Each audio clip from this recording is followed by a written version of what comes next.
지금 자산 거래, 가상화폐 시장 이 얘기로 뜨겁습니다. 사상 초유의 비트코인 오지급 사태. 아직도 여전히 130억 원어치 비트코인이 회수가 되지 않았는데요. 법적 쟁점을 지금부터 짚어보겠습니다. 제 옆에 이곤 변호사 나와 있습니다.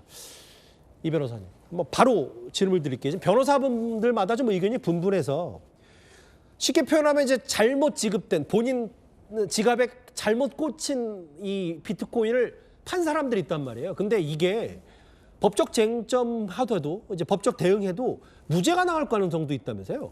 형사적으로는 그럴 가능성이 상당히 있는 그런 상황입니다. 예. 말씀 주신 대로 지난 6일에 있었던 일인데 빗썸에서 자체 이벤트를 했습니다. 예. 1인당 2,000원을 줬어야 되는데 2,000 비트코인을 준 거죠. 그렇죠. 근데 다행히도 사건 당일에 99.3%, 99.7%에 해당하는 비트코인은 곧바로 회수를 했는데 예. 문제는 0.3%의 비트코인이었습니다.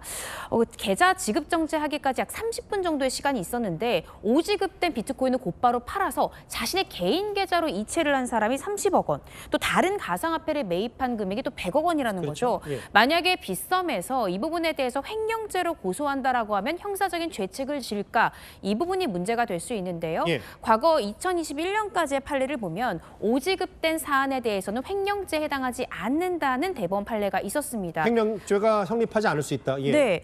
그런데 사실 유사하게 나의 예금 계좌에 오지급된 현금에 대해서 잘못 사용했을 땐 횡령죄가 성립하는데 예. 왜 비트코인에 대해서 횡령죄가 성립하지 않는다고 봤냐라고 하면 법원에서는 그동안 이를 재물로 볼 수가 없다. 예. 가상화폐를 이 현존하는 이 화폐로 인정할 수가 없다라는 취지로 무죄를 선고를 했지만 예. 그렇지만 현재는 2026년입니다. 그렇죠. 가상화폐에 대해서 굉장히 많은 거래가 이루어지고 있고 ETF까지 나오고 있고요. 예. 이런 것을 봤을 때 이후에는 이것이 형사처벌을 만약에 문제 삼다고 하면 성립할 가능성도 있다라는 의견도 나오고 있는 상황입니다.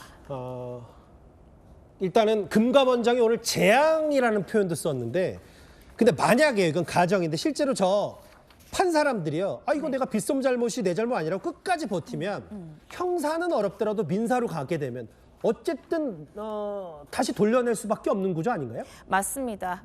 형사상 책임에 대해서는 변론으로 하더라도 민사적으로는 빗썸이 부당이득 반환 청구를 하면 승소할 가능성이 대단히 높은 사건입니다. 예.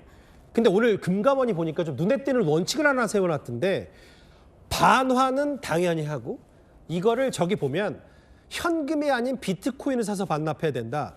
저게 원물 반환 원칙이라는데 저 쉽게 이해가 안 돼서 어떤 말을 하고 있는 거예요, 금감원은?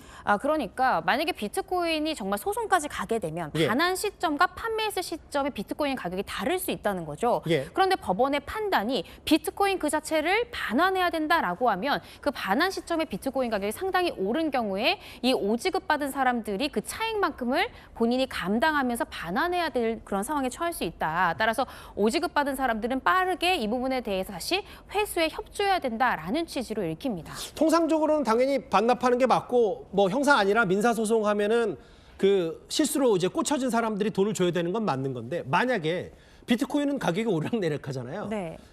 비트코인으로 만약에 이제 오른 비트코인을 이제 나중에 그 돈을 더 본인이 써서 반납해야 되는 거 말고 비트코인이 떨어졌을 때 혹은 올랐을 때 이렇게 등락이 많으면 또 파는 사람한테 이게 잘못 꽂힌 사람에게 또 유리하게 돈이 가져갈 수 있는 구조 아닌가요? 그럴 가능성도 상정해 볼 수 있을 것 같습니다. 결국 쟁점은 부당이득 반환 청구했을 때 빗썸이 이길 수 있다라는 것은 대다수의 법조인의 의견이란 말이죠. 예. 문제는 부당이득 반환의 대상을 비트코인 그 자체로 봐야 되는가 예. 아니면 6일에 판매됐던 그 판매 대금만 돌려주면 되는 것인가 예. 그 부분이 민사소송에서 쟁점이 될 수 있습니다. 그런데 유사한 사안에서 2021년 판례를 봤을 때 이 해당 가상화폐 거래소에서 A라는 사람한테 5 비트코인이 줬었어야 되는데 예. B라는 사람한테 비트코인을 잘못 지급한 사건이 있었던 거예요. 예. 이때도 항소심 법원에서는 비트코인 그 자체를 반환해야 된다라고 판결이 나왔다는 겁니다. 예. 그렇다라고 한다면 이 사건에서도 부당이득 반환의 대상은 결국 비트코인 그 자체로 될 것이고 예. 반환 시점에 비트코인이 말씀 주신 대로 더 가격이 내려간다라고 하면